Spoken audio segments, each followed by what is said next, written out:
মোট 294 আসন, প্রার্থী মোট 2926 জন। সরকার করতে দরকার ন্যূনতম 148 আসনে জয়। তবে ফলতা বিধানসভায় পুনর্নির্বাচনের নির্দেশ দিয়েছে কমিশন।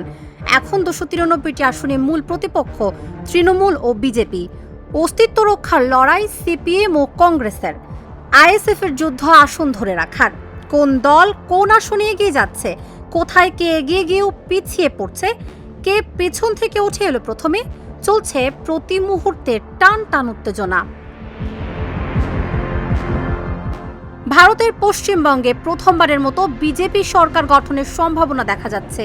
এই বিধানসভা নির্বাচনে এখন পর্যন্ত গণনা করা ভোটের প্রবণতা অনুযায়ী বিজেপির এগিয়ে থাকা আসন সংখ্যা 165টি।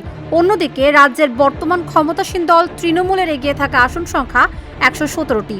294 আসনের এই বিধানসভায় সরকার গঠনের জন্য প্রয়োজন 148 আসনে জয়।